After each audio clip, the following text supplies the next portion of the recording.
Yes, Judge Brandeis was very important to the Zionist movement and the modern state of Israel. In Waltham, Massachusetts, there's the Brandeis University, and they have the Shusterman Center for Israel Studies there. They also have the Cohen Center for Modern Jewish Studies.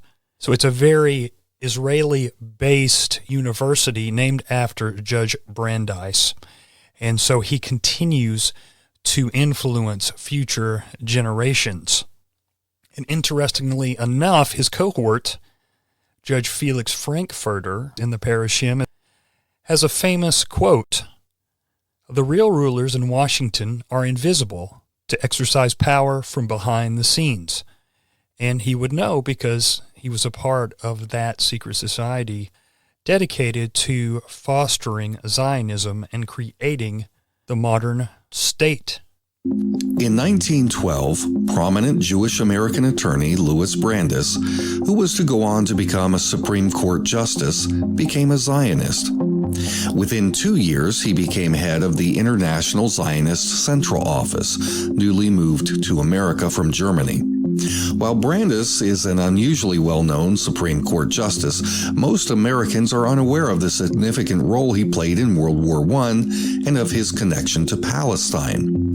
Some of this work was done with Felix Frankfurter, who became a Supreme Court justice 2 decades later.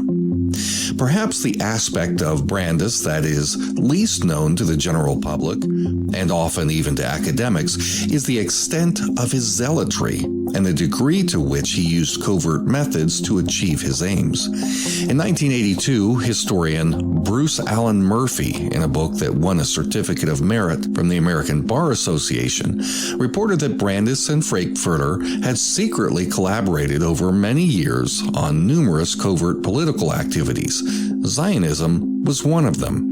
Quote, "In one of the most unique arrangements in the court's history, Brandeis enlisted Frankfurter, then a professor at Harvard Law School, as his paid political lobbyist and lieutenant," writes Murphy in his book, The Brandeis-Frankfurter Connection, The Secret Political Activities of Two Supreme Court Justices.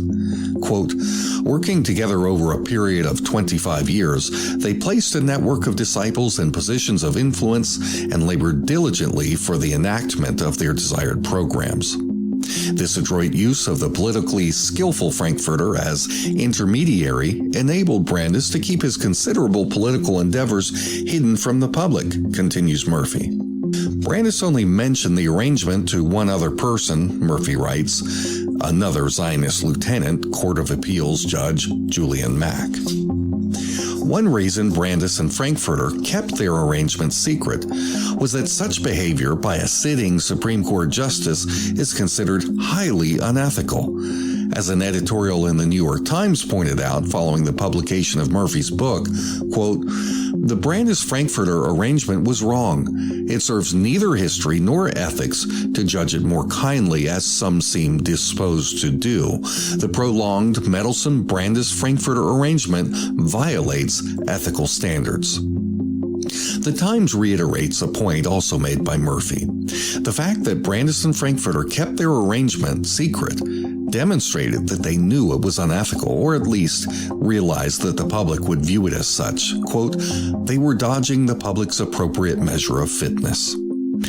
Later, when Frankfurter himself became a Supreme Court justice, he used similar methods, quote, "placing his own network of disciples in various agencies and working through this network for the realization of his own goals." These included both Zionist objectives and Frankfurter's stewardship of FDR's programs to bring the United States into battle against Hitler. Their activities, Murphy notes, were, quote, "part of a vast, carefully planned and orchestrated political crusade undertaken first by Brandeis through Frankfurter and then by Frankfurter on his own to accomplish extrajudicial political goals." Frankfurter had joined the Harvard faculty in 1914 at the age of 31, a post gained after a Brandeis-initiated donation from financier Jacob Schiff to Harvard created a position for Frankfurter. Then, Murphy writes, Quote, "For the next 25 years, Frankfurter shaped the minds of generations of the nation's most elite law students." After Brandeis became head of the American Zionist movement, he, quote, "created an advisory council, an inner circle of his closest advisors, and appointed Felix Frankfurter as one of its members." The Parushim. Even more surprising to this author, and even less well known to the public and to the academics, is Brandeis's membership in a secret society that covertly pushed Zionism both in the U.S. and internationally. Israeli professor Dr. Sarah Schmidt first reported this information in an article about the society published in 1978 in the American Jewish Historical Quarterly. She also devoted a chapter to the society in a 1995 book. Author and former New York Times editor Pete Gross, sympathetic to Zionism, also reported on it in both a book and several subsequent articles. According to Gross, a highly regarded author, Brandeis was a leader of, quote, "an elitist secret society called the Parushim," the Hebrew word for Pharisees and separate, which grew out of Harvard's Menorah Society. Schmidt writes, quote, "The image that emerges of the Parushim is that of a secret underground guerrilla force determined to influence the course of events in a quiet, anonymous way." Gross writes that Brandeis used the Parushim as, quote, "a private intellectual cadre, a pool of manpower for various assignments."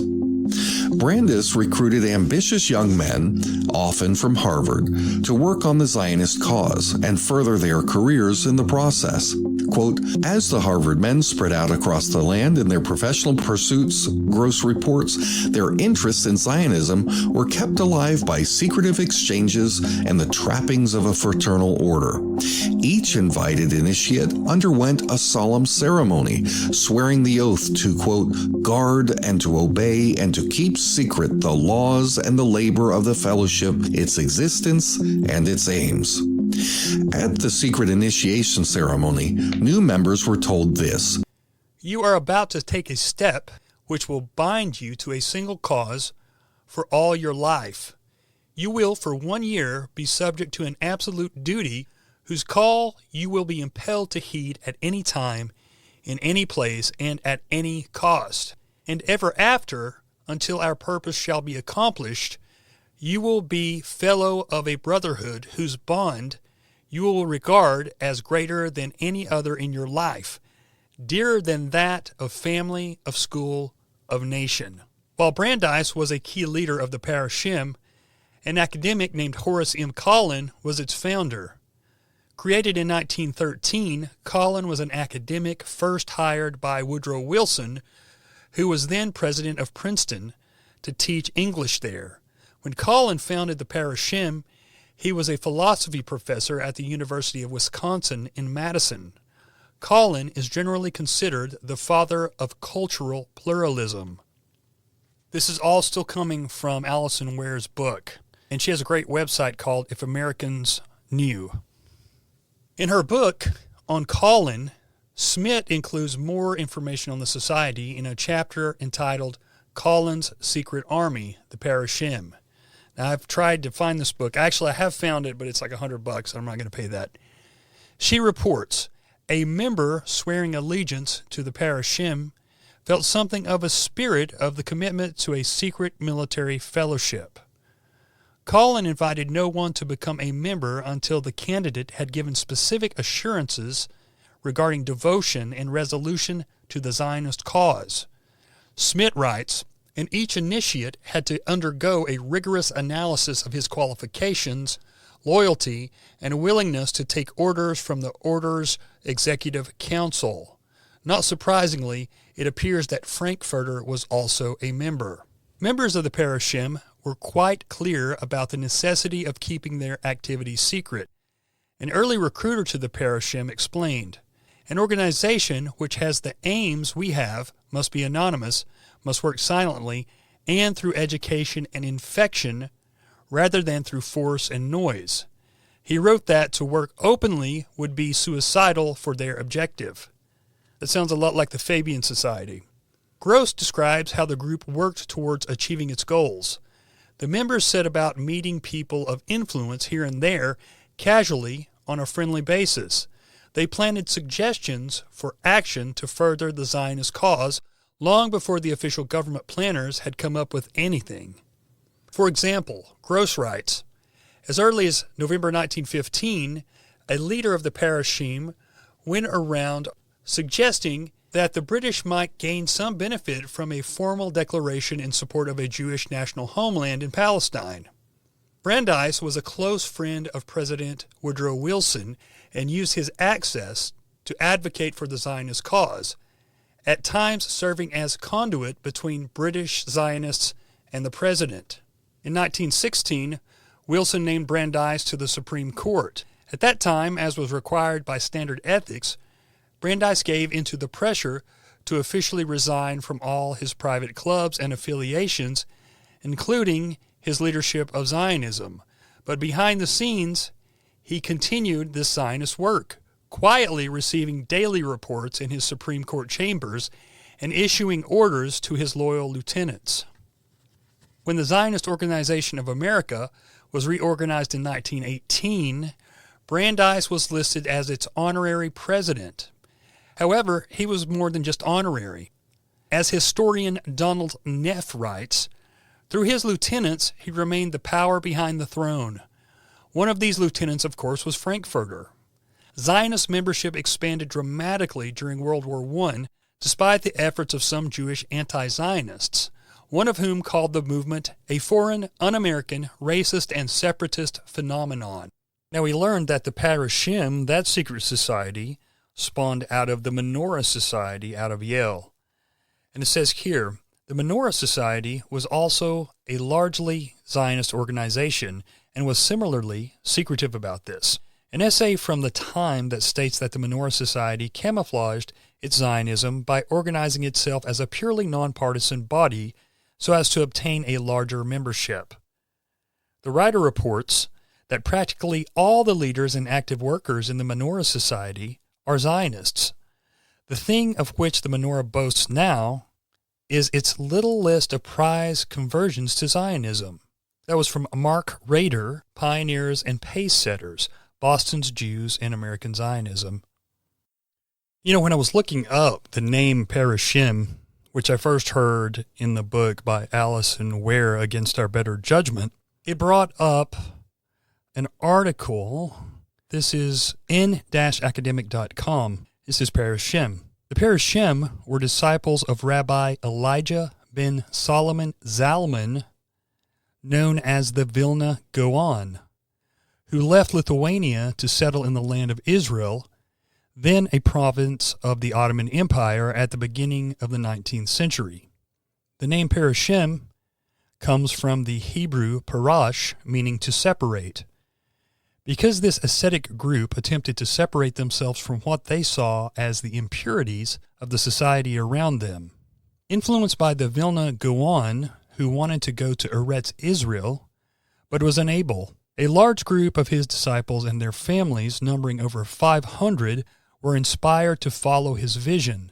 Enduring great hardships and danger, they traveled to and settled in the Holy Land, where they had a profound effect on the future history of the Yishuv HaYashan. Most of the Parushim settled in Safed, Tiberias, and in Jerusalem, setting up what were known as the Kollel Parushim, and forming the basis of the Ashkenazi communities there. Their history is chronicled in Hastening Redemption by Israeli historian Ari Morgenstern. Now, there's something very interesting about the rabbi that they call the Vilna of Gaon, which I will mention in a few minutes. I had actually heard about him from the guest that I had on months and months ago, Deanne Loper, who wrote the book Kabbalah Secrets Christians Need to Know. And that episode, I think, is just called Kabbalah Secrets, and it's great. But she writes about him, and I also had read some things that Tex Mars had written about that guy. But anyway, let's read a little bit more from this article, then I'll tell you what I know about him. It says, the journey to the Holy Land. The Parushim begin their journey from the city of Shiklav, about 300 kilometers southeast of Vilna in Lithuania. The organization they formed was called the Chazon Zion, or Prophecy or Vision of Zion, and was based on three main principles: rebuild Jerusalem as the acknowledged Torah center of the world, aid and speed the ingathering of the Jewish exile, and expand the currently settled areas of the land of Israel. The Parushim migrated in three groups. The first group left in 1808, led by Rabbi Menachem Mendel of Shuklov, and the following two in 1809, led by Rabbi Sayad ben Rabbi Noson Noda of Vilna and Rabbi Israel of Shuklov. They traveled via Constantinople on foot and by horse and wagon, and then sailed by boat to Acre. The trips lasted about 15 months, and the travelers suffered many hardships, including starvation. The journey was made all the more dangerous because of the Napoleonic Wars that were raging across Europe. Reaching the shores of Palestine, however, was not the end of their journey. When the Parushim first arrived, they faced a ban on Ashkenazi Jews settling in Jerusalem. The ban had been in effect from the early 1700s, when, as a result of outstanding debts, the Ashkenazi synagogues of the Old City had been forcibly closed, and many Ashkenazim were forced out of the city and barred from returning. While some managed to evade the ban by entering Jerusalem disguised as Sephardi Jews, most of the Parushim journeyed on to Safed, where they joined a strong Sephardi community that was already there. Besides the Sephardim, the community comprised many Hasidic Jews, with whom the Parushim, as Ashkenazi Jews who followed the Vilna Gaon, had an ongoing feud. However, the two groups set aside their ideological differences and worked hand in hand to settle the land and develop their community, and eventually intermarried. The Aliyah of the Parushim had a widespread and ongoing effect on the Jews in Palestine. They spread the teachings of the Vilna Gaon, which had considerable influence on Jewish thought and religious practice amongst the Ashkenazi community. They also set up several kollels, founded the Jerusalem neighborhood of Mea Shearim, and were instrumental in rebuilding the Herva synagogue, which had lain in neglected ruin for 140 years. Now, this is what I wanted to mention about the Vilna of Gaon, which was the rabbi that they were following. And that's where the Parushim came from. And I'd heard Tex Mars and Deanne Loper, whom I had on the show, talk about how some of these rabbis, some of these Orthodox rabbis, believed in a holy serpent. They talked about a holy snake, a holy serpent. When I first heard that, I thought, that's crap. But the more I looked into it, I was like, you know what? They are 100% correct. It says here, the Talmud teaches that serpents encircle the righteous during their lives, attending to their needs and guiding their actions. And the Talmud concludes that the serpent is the great servant of man. That's Sanhedrin 50b. Rabbi Jacob ben Cohen declares outright that the Messiah is a snake. Rabbi Michael Ezra further states, our sages explain that in Gematria, the Hebrew words Moshiach, or Messiah, and Nakash, or serpent, have the same numerical value, which is 358. Rabbi Elijah ben Solomon, perhaps the most famous of historical rabbis, known as the Vilna of Gaon, heartily agrees with Rabbi Cohen's conclusions. Not only is the serpent Messiah and Redeemer of the Jews, but the Zohar states, the Holy Serpent is the fountainhead, root, and essence for all of God's sacred revelatory light. Of course, the Zohar is where they get the Kabbalah from. It's the foundation of the Kabbalah. Beit HaDerek, a popular Jewish religious group, published an article, The Revelation of the Holy Snake. According to this group of Jewish scholars, quoting the Zohar 11 through 54a, we are told, the serpent is wise and is a counselor to God. The rabbis in their holy books of Talmud and Kabbalah agree that the serpent is man's great helper and friend. Rabbi Ibn Ezra states, serpents stand as servants to do your will. Rabbi Michael Laitman, and Michael Laitman, we will play on a different episode, actually claims that Jews come from another world, and they have come to earth to save the world, which is something you kind of hear in different terms called Tiki Olam. But Rabbi Laitman, in his daily Kabbalah lesson of the Zohar, stressed that the snake comes as medication, an angel sent to us. We should be grateful to the serpent for its help. The serpent has a very important mission. The serpent is an angel from heaven. In the Sepharia, another book that they follow, Tali the dragon is above the universe as a king on his throne. The sphere is the year as a king in his state, the heart of man as a king in warfare. And our God made the state of opposition, good and evil, good from the good and evil from the evil. Happiness is reserved for the just and the misery for the wicked ones. But I'm looking at this article that's talking about the snake, and this is from their own writings. And what people need to understand is the Orthodox Jews, and Israel Shahak makes this plainly clear, they supposedly follow the Torah, which is the first 5 books of the Old Testament. But in their yeshivas, their schools, they don't really teach the Torah. What they focus on is the commentary books that the rabbis wrote about what they thought that the Torah, the first 5 books of the Bible, really meant, because they don't take it as literal. They have all these mystical ideas of what it means. Now, in Itzhak Shapira, another rabbi's book, he says in the Kosher Pig, in a section in there, in the world to come, the righteous will recline with their crowns in their heads, basking in the pleasure of the radiance of God's presence. This holy serpent, say the rabbis, is the fountainhead, root, and the essence for all of God's sacred revelatory light. The primordial serpent, the snake of Gan Eden, the Leviathan, the penetrating ray of light emanating from the Ein Sof, and the supernal Deot of the Godhead are different dimensions of divine consciousness.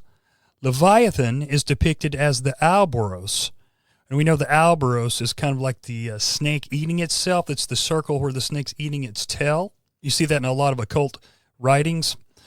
The serpent with its tail in its mouth and represents the devouring serpent covering the earth. It signifies the completion of an age and the return to Tikkun Olam, which I mentioned is what the Jews think is, they are going to restore the earth the way it should be. It's called Tikkun Olam. You can call it New World Order, maybe. That's kind of the way I see it, their own version of New World Order. The repair of the world. The Theosophical Society's website, an esoteric branch of Kabbalah, states, the area inside the serpent's circle represents the whole universe and everything in it. In the book of Job, Leviathan is called a king over all the children of pride. In Kabbalah, Leviathan is worshipped as the sacred serpent and is the bridge across the abyss of the Deot that connects man to the divine. But in Isaiah 27:1, the Lord says he will punish the piercing and crooked serpent and slay the dragon that is in the sea.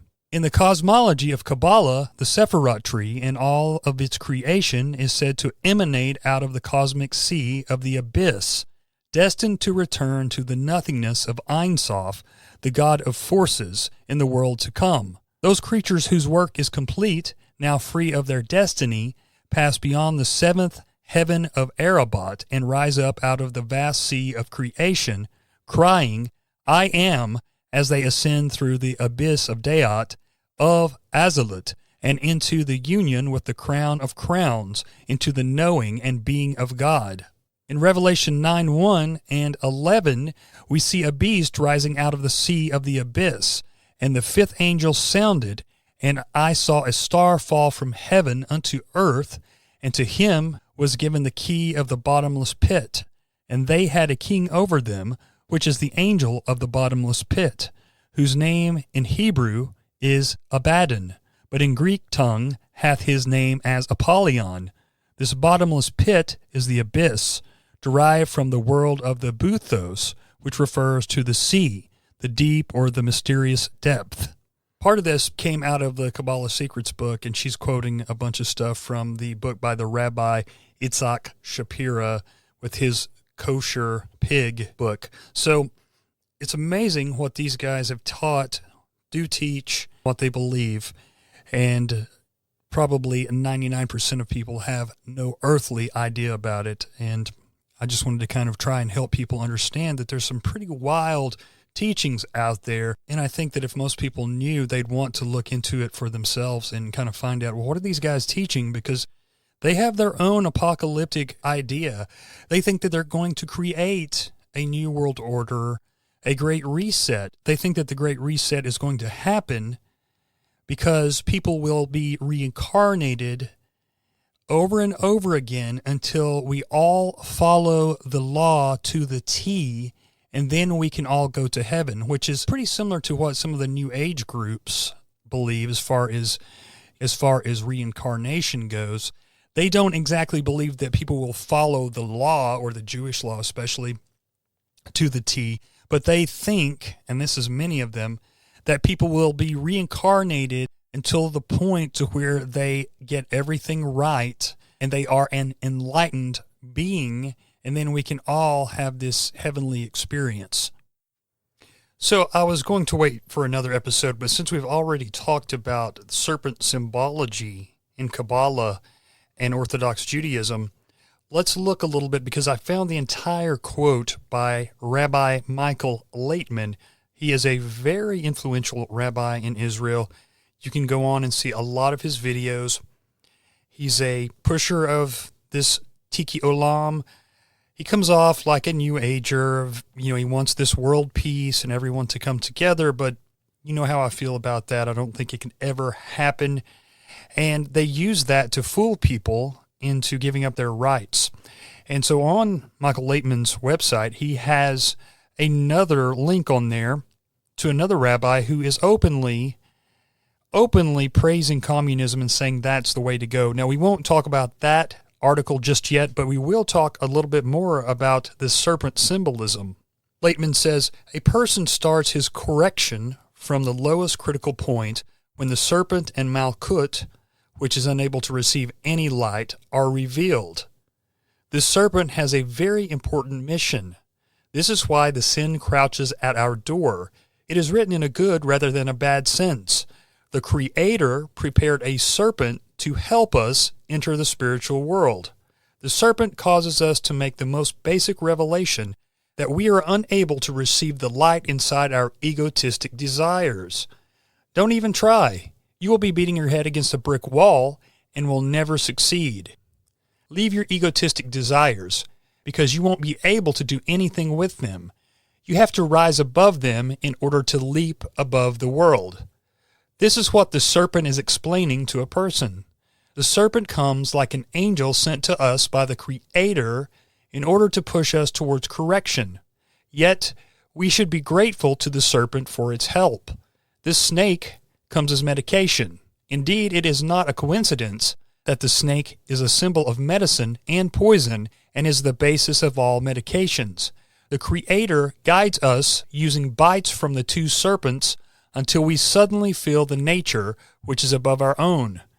We then understand that we have to rise above both of these serpents, thereby finding the one who governs them. Now, Joel David Bakst, he is another Jewish author. I'm not sure if he's a rabbi or not, but he writes some of these wild books, okay? In this book, this is The Secret Doctrine of Gaon of Vilna. The Gaon of Vilna, we learned, was a rabbi. He says, Adam named the serpent, thereby magnifying its unique essence, and was to use it for divine purpose. This is especially true of the Nakash, for under Adam's subjugation, it had a very sacred mission to perform. More than any other animal, it was to be a partner with Adam in bringing the final tikkun, a completion and transformation of all creation. And a couple sentences down, he says, Kabbalah, with theoretical science, can stimulate the redemption process. Again, that's Joel David Bakst, The Secret Doctrine of Gaon of Vilna. I found on another Kabbalah website, it says, just as Amalek, this is a story out of the Bible they've kind of twisted around, but just as Amalek represents the epitome of evil, so does the positive snake represent the epitome of good. The Mashiach himself, Mashiach is Messiah, the Mashiach himself is referred to as the Holy Snake, as alluded to by the phenomenon that the numerical value of Mashiach, or Messiah, is 358. It's the same as that of the word for snake, or Nakash. Nakash is snake. Celebrate the 4th of July with premium comfort at Mattress Warehouse. Right now, save up to $600 on luxurious Stearns & Foster's mattresses crafted for a timeless style and exceptional support. It's the perfect time to upgrade your sleep during the Mattress Warehouse 4th of July sale. Come in to find incredible deals on a huge selection of mattresses. Plus, get 0% interest financing, free next-day delivery, and our 1-year low-price guarantee. Don't miss these Independence Day savings only at Mattress Warehouse. In Hebrew. In the Zohar, it is told that when the Holy Snake, or the Mashiach, that's one of their magical books, the main book that makes up Kabbalah. But anyway, in the Zohar, it is told that when the Holy Snake, or the Mashiach, will kill the evil snake, he will thereby merit to marry the divine princess, to unite with the origin of the souls of Israel, and so to bring redemption to the world. And a couple of paragraphs down, it says, Dan shall be a snake on the way, a serpent on the path. Mashiach, or Messiah, the epitome of the figure of the Holy Snake, will be a descendant of Judah, the son of David. Regardless of whatever platform you're listening to the Oddcast on, may I suggest you get on over to alternatecurrentradio.com and check out all their fine music and talk shows. That's my podcasting family. You can find the Oddcast there, but many other great shows like their flagship, The Boiler Room. Let me tell you, they've been great to me, and they intend on bringing you the unfiltered truth in the new era. So if you want to support something real, support alternatecurrentradio.com and tell them the Odd Man sent you. Thanks. Now, I wasn't going to read this part. I was going to wait till I do a show on Kabbalah in this series. But I think it's important to kind of go ahead and put this in here, since we're getting into this esoteric stuff. So Israel Shahak, I think I've quoted from his book. If I haven't, I will be. He was an Israeli scholar, and he's dead now. He's written several books, including Jewish Fundamentalism in Israel. And this is what he says. Below is a brief description. Dr. Shahak provides the readers on the structure and beliefs of Judaic Kabbalism. According to the Kabbalah, the universe is ruled not by one God, but by several deities of various characters and influences, emanated by a dim, distant first cause. Omitting many details, one can summarize the system as follows. From the first cause, first a male god called wisdom or father, and then a female goddess called knowledge or mother were emanated or born. From the marriage of these two, a pair of younger gods were born. Son, also called by many other names such as Small Face or the Holy Blessed One, and daughter, also called Lady or Matronit, a word derived from Latin, or Shekinah, or Queen, and so on. Some people say Shekinah. That's probably the correct pronunciation, but I've heard it said both ways. He goes on to say, these two younger gods should be united, but their union is being prevented by the machinations of Satan, who, in this system, is a very important and independent personage. The creation was undertaken by the first case in order to allow them to unite, but because of the fall, they became more disunited than ever, and indeed, Satan has managed to come very close to the divine daughter, and even to rape her, either seemingly or in fact. He says opinions differ on this. The creation of the Jewish people was undertaken in order to mend the break caused by Adam and Eve, and under Mount Sinai, this was for a moment achieved. The male godson, incarnated in Moses, was united with the goddess Shekinah. Unfortunately, the sin of the golden calf again caused disunity in the Godhead, but the repentance of the Jewish people has mended matters to some extent. Similarly, each incident of biblical Jewish history is believed to be associated with the union or disunion of the divine pair. Daughter falls closely into the power of Satan, while son takes various female satanic personages to his bed instead of his proper wife. The duty of pious Jews is to restore through their prayers and religious acts the perfect divine unity in the form of sexual union between the male and female deities. Now back to the serpent for a second. Rabbi Moshe Rabbeinu says that the religious Jew embarks on a spiritual journey to the center of the Torah, the secret in the serpent's belly. That's from Joel David Bakst as well. Joel David Bakst also says, in Messianic times and beyond, it, the serpent, will be redeemed and revealed in all its glory and awesomeness. Again, that's from Journey to the Center of the Torah, the secret in the serpent's belly. Allegedly in the Sanhedrin 101a to 101b, it says that on the Sabbath one is permitted to charm snakes and serpents. So what to make of it? Is it just this symbolism that we don't understand and it seems strange to us because of the serpent in the Garden of Eden? You have to understand they don't believe that the Bible, any of those stories are what they say they are. They derive multiple meanings from each verse, even just single words. And also there is a numerical value to a lot of this stuff because they're heavy into gematria. I wanted to look also at what some of these other belief systems say about the serpent, because it has had different meanings throughout the centuries. So Oswald Wirth, he was a Freemason and a creator of one of the tarot card decks. He said the serpent, inspirer of disobedience, of insubordination, and revolt, was cursed by the ancient theocrats, although it was honored among initiates to become like unto divinity. Such was the goal of the ancient mysteries. Today, the program of initiation has not changed.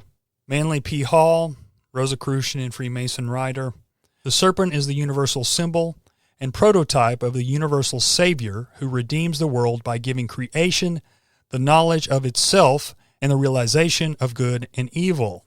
Lynn Perkins, he wrote a book called Masonry and the New Age. He was another Freemason. Man rose to divine status by partaking of the fruit of the tree of knowledge of good and evil. The serpent's advice to Eve was wiser than the recorded command of God. And I just want to point out that in the 29th degree of the Scottish Rite Freemasonry, it is titled The Night of the Brazen Serpent.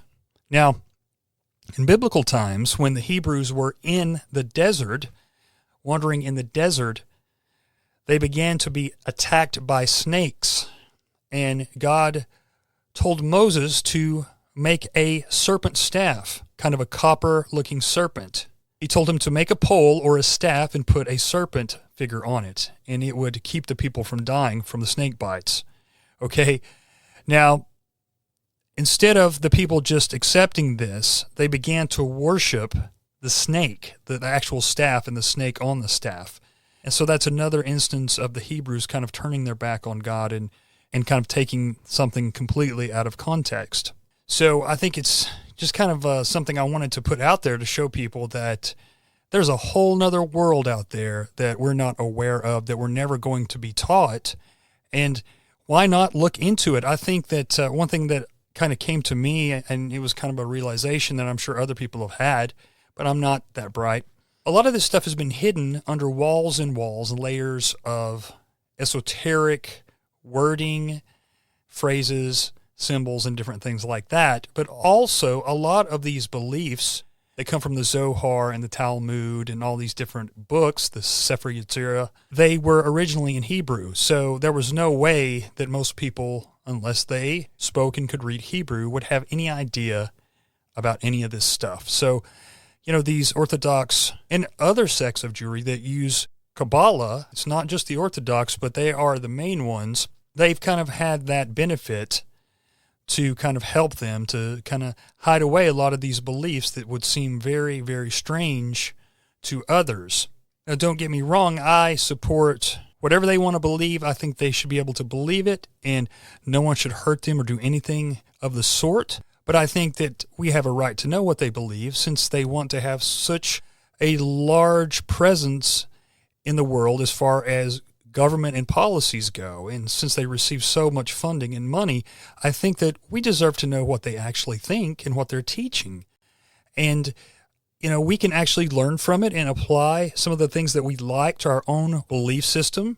But I think we can take the things that we don't believe in and break them down and ask why they teach this and try to look further into it and make up our own minds in that regard. And there's also a belief in the Kabbalah, or the Kabbalah, as they call it, of the Leviathan. And I believe there's 2 Leviathans, and we're going to get into that as well. But if you're familiar with your biblical terms and revelation, you know that the Leviathan is not a good thing, at least to us, but it is good to them, just like the Holy Serpent is a good thing. So I wanted to bring that to you guys, and now we're going to move on to something different, and we'll probably look into this Kabbalah thing again in a few weeks.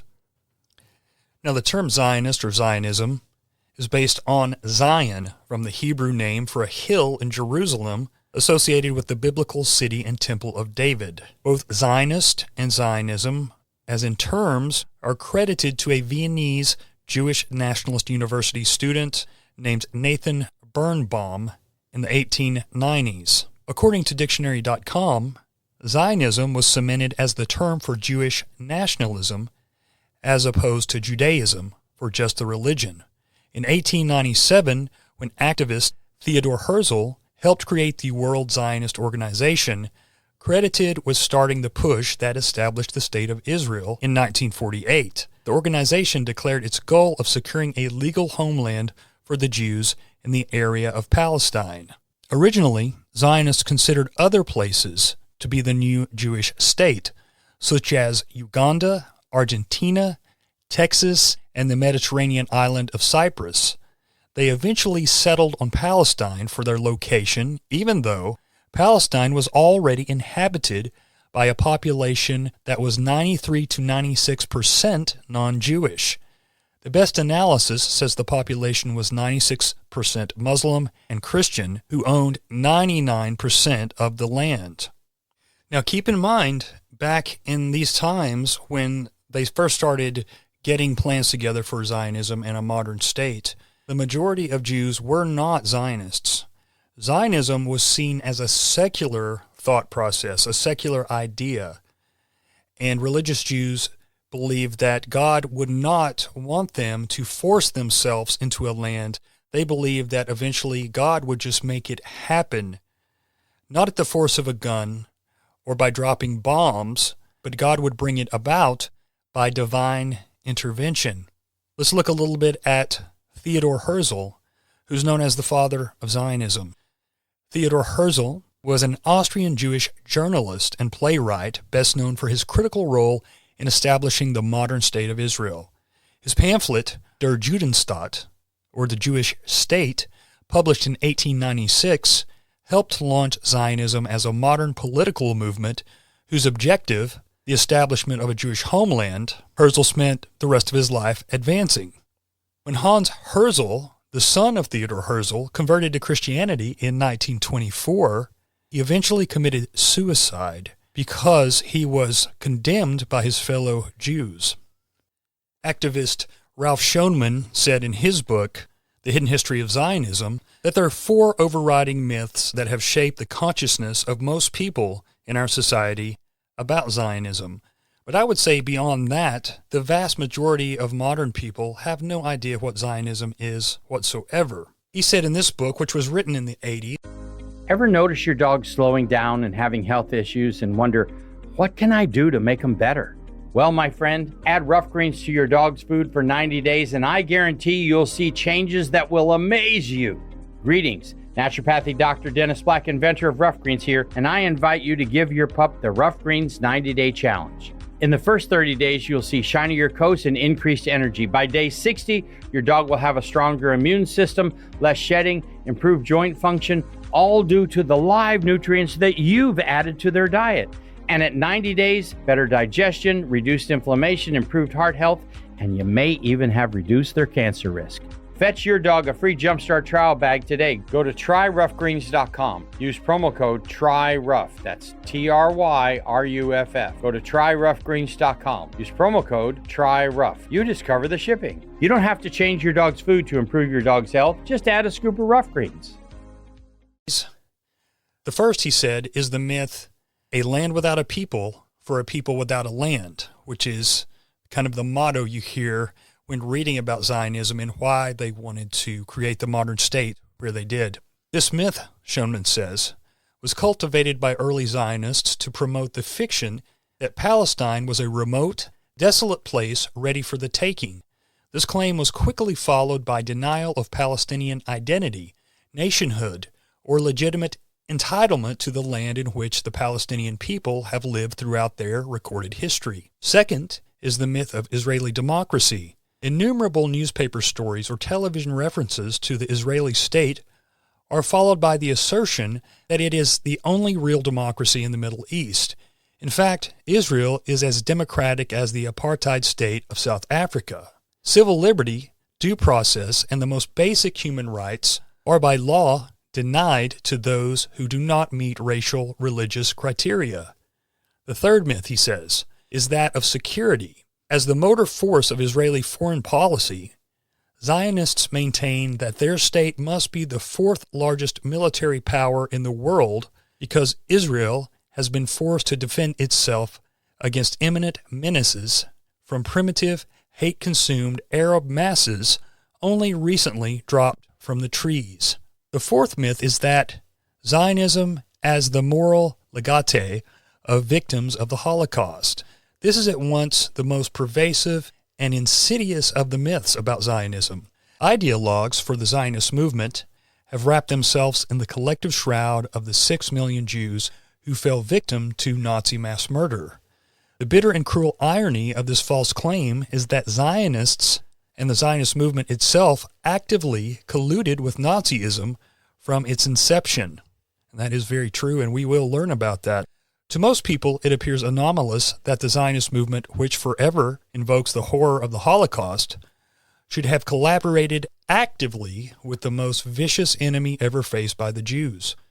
The record, however, reveals not merely common interests, but a deep ideological affinity rooted in the extreme chauvinism which they share. Now, I've got a few quotes from a book called Israeli Exceptionalism. It says here, consider a few dates and numbers that bear testimony to the demographic transformation effected by the Zionists in Palestine during the first half of the 20th century. At the start of the 19th century, there were 7,000 Jews living in the Ottoman Palestine, a mere 2.5% of its population. In 1882, their numbers had increased to 24,000, and their share in the total population had grown to 8%. In 1918, following 36 years of organized efforts to establish Jewish colonies, the Jewish population of Palestine had grown to 60,000. Their share was not much higher at 9.1%. Over the next 3 decades, following the Balfour Declaration of 1917, the rate of growth of the Jewish population accelerated dramatically. In 1946, the Jewish population had increased to 543,000, a 9-fold increase since 1918. Over the same period, their share had also increased more than 3-fold to 30%. In 1949, the Jewish population of Israel, incorporating 78% of mandatory Palestine, had climbed to 1,014,000. On the contrary, the Arab population of this territory had plummeted to 160,000. Proportionately, the Jewish and Arab shares in the population of Israel now stood at 86.4% and 13.6%. In no time, the Palestinians had become a minority in 78% of their own country. The Arab population of the territory captured by Israel had plummeted from close to 1 million to 159,000.4. Where had all these Arabs gone? Had they been ethically cleansed under the cover of the War of 1948 by the Israeli military and other armed Jewish groups? Strenuously, in their official historiography, the Zionists have maintained that they had not driven out the Arab population of Israel. There were no massacres of Arabs, no rapes, no looting of Arab property. The Arabs had left voluntarily, following the advice of their leaders, to move out of the way of the victorious Arab armies that were advancing on Palestine. This is one of the entrenched myths created by Zionism after the War of 1948. Israel would never again allow the Palestinian Arabs to return to their homes inside Israel. This map and this description of what constituted Eretz Israel included all of Palestine, all of Transjordan, Cisjordan as it was then called, Arabia, 2/3 of Arabia, Egypt up to the Nile, including Cairo, all of Lebanon, 2/3 of Syria, 1/2 of Iraq, the southern tier of Turkey, and Kuwait. Eretz, a formal document.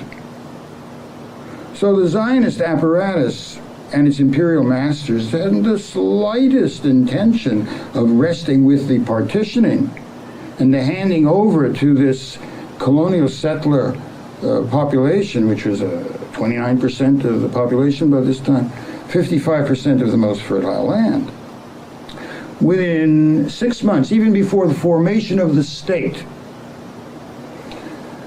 the Zionist apparatus carried out a massacre from one end of Palestine to the other. So let's look at some of the early Zionist quotes so we can get kind of an idea of what they had in mind. Again, we have a quote by Ben-Gurion. He said, "The present map of Palestine was drawn by the British mandate. The Jewish people have another map which our youth and adults should strive to fulfill, from the Nile to the Euphrates. Rabbi Fishman said the promised land was quite a large one, from the river of Egypt up to the Euphrates. Again, David Ben-Gurion said a partial Jewish state is not the end, but the beginning. We cannot be prevented from settling in the country and other parts of the region." And Israel Shamir once said, "Palestine is not the ultimate goal of the Jews. The world is. Palestine is just a place for the world state headquarters." In the book The Jewish Paradox, there's another quote by David Ben-Gurion. "If I were an Arab leader, I would never sign an agreement with Israel. It is normal. We have taken their country. It is true God promised it to us, but how could that interest them? Our God is not theirs. There has been anti-Semitism, the Nazis, Hitler, Auschwitz, but was that their fault? They see but one thing. We have come and we have stolen their country. And why should they accept that?" Again, Gurion said, "Let us not ignore the truth among ourselves. Politically, we are the aggressors, and they defend themselves. The country is theirs because they inhabit it, whereas we want to come here and settle down, and in their view, we want to take away from them their country. Behind the terrorism is a movement which, though primitive, is not devoid of idealism and self-sacrifice." Another quote, "We must do everything to ensure the Palestinians never do return." In 48, he said, "Palestinians will never come back to their homes. The old will die and the young will forget." And in 1948, to the General Staff, from the Ben-Gurion biography by Michael Ben Zohar, Ben-Gurion said, "We should prepare to go over to the offensive. Our aim is to smash Lebanon, Transjordan, and Syria. The weak point is Lebanon, for the Muslim regime is artificial and easy for us to undermine. We shall establish a Christian state there, and then we will smash the Arab Legion. Eliminate Transjordan, and Syria will fall to us. We then move on and take Port Said, Alexandria, and Sinai." Now guess what? As crazy and horrific as this sounds, the Zionists did not want to save the older Jews in Germany because their death actually went to the cause of creating the modern state. And they knew that, and they actually wrote about that. And we're going to read from the horse's mouth here. Back to the hidden history of Zionism. In 1938, Ben-Gurion informed a meeting of labor Zionists in Great Britain.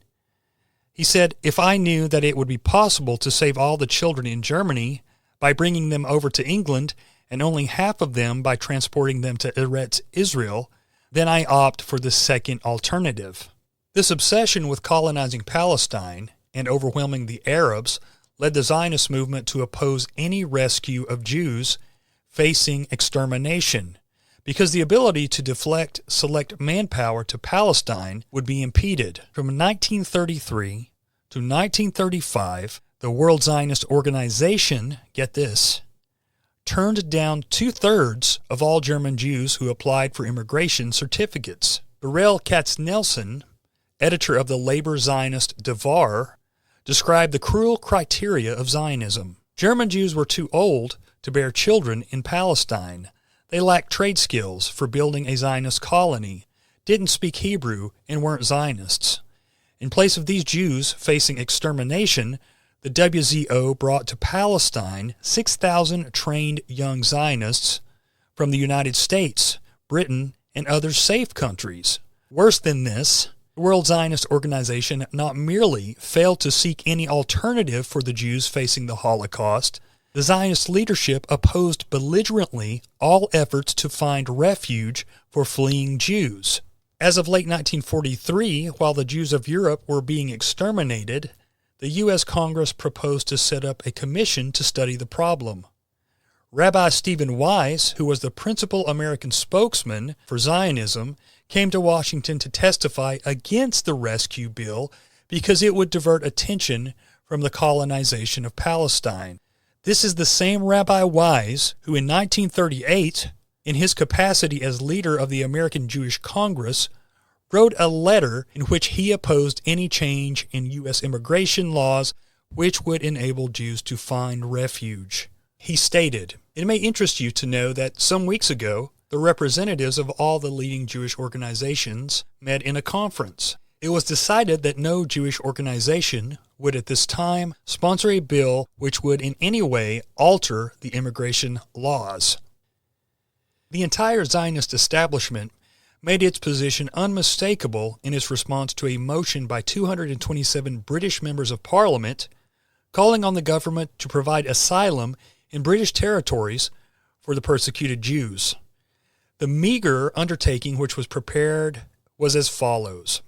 Quote, "His Majesty's government issued some hundreds of permits and other immigration papers in favor of threatened Jewish families."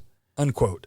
But even this token measure was opposed by the Zionist leaders. At a parliamentary meeting on January 27, 1943, when the next steps were being pursued by over 100 members of Parliament, a spokesperson for the Zionists announced that they opposed this motion because it did not contain preparations for the colonization of Palestine. This was a consistent stance. Haim Weizmann, the Zionist leader who had arranged the Balfour Declaration and was to become the first president of Israel, made this Zionist policy very explicit. The hopes of Europe's 6 million Jews are centered on immigration. I was asked, "Can you bring 6 million Jews to Palestine?" I replied, "No. From the depths of the tragedy, I want to save young people for Palestine. The old ones will pass. They will bear their fate or they will not. They are dust, economic and moral dust in a cruel world. Only the branch of the young shall survive. They have to accept it." Yitzhak Grunenbaum, the chairperson of the committee set up by the Zionists nominally to investigate the conditions of European Jews, said, and I quote, "When they come to us with two plans, the rescue of the masses of the Jews in Europe or the redemption of the land, I vote without a second thought for the redemption of the land. The more said about the slaughter of our people, the greater the minimization of our efforts to strengthen and promote the Hebraization of the land. If there would be a possibility today of buying packages of food with the money of the Keren Hayasad or the United Jewish Appeal to send throughout Lisbon, would we do such a thing? No. And once again, no." Unquote. These kinds of things sound too evil, too heartless to be true, but he sources everything in the book, and I'm not going to give you quotes that I can't source. So I suggest you guys find this book, The Hidden History of Zionism by Ralph Schoenman. You can get it for $6 or $7 on Thrift Books, along with Against Our Better Judgment by Allison Ware. Those two will get you started. And also get Lenny Brenner's books. He's got Zionism in the Age of the Dictators. Then part 2 is the reprise to that. And he's also got the 51 Documents book, which proves that, yes, the Zionists were working with the Nazis. And we'll talk about that later on in this series. And while we're on the subject, we talked about a few minutes ago that many Jews, the majority of Jews, did not want to move to Israel. And a lot of them had to, basically. They had no other choice. And when they got there, they were forced to sign up for the military. It was conscription. They had to learn to fight, and we're going to talk about what they were forced to do. And if they didn't fight, they may lose their jobs, they may lose the place they worked, they could be flogged or arrested. And we're talking about men and women. So this was forced patriotism, I guess you could say. And that's just another little-known fact about the early state. Now, there's been an incredible amount of rewriting of history, and you really have to search to find anything that is not pro-Zionist these days. But if you are willing to put in the time and find some lesser biased sources, you will learn that Christians, Muslims, and Jews got along quite well in Palestine before the Zionists moved in. Abraham Leon asked in 1946, "Have not the Jews really tried to return to this country? Why was it necessary to wait until the end of the 19th century for a Herzl, Theodor Herzl, to succeed in convincing them of this necessity? Why were all the predecessors of Herzl, like the famous Zabbatai Zevi, treated as false messiahs? Why were the adherents of Zabbatai Zevi fiercely persecuted by Orthodox Judaism?" Now, I did a whole show in my Patreon. It was a Patreon-only exclusive on Zabbatai Zevi. He was one of the so-called messiahs of Judaism. Now, Supreme Court Justice Brandeis, a Zionist leader, even wrote, "Throughout the centuries, when Jewish influence was greatest, during the Persian, the Greek, and the Roman empires, only a relatively small part of the Jews lived in Palestine, and only a small part of the Jews returned from Babylon when the temple was rebuilt. In addition, we observe the near absence of Jews in Palestine during the Islamic era, when Jewish communities flourished in nearly every major urban center of the Middle East, North Africa, and Spain.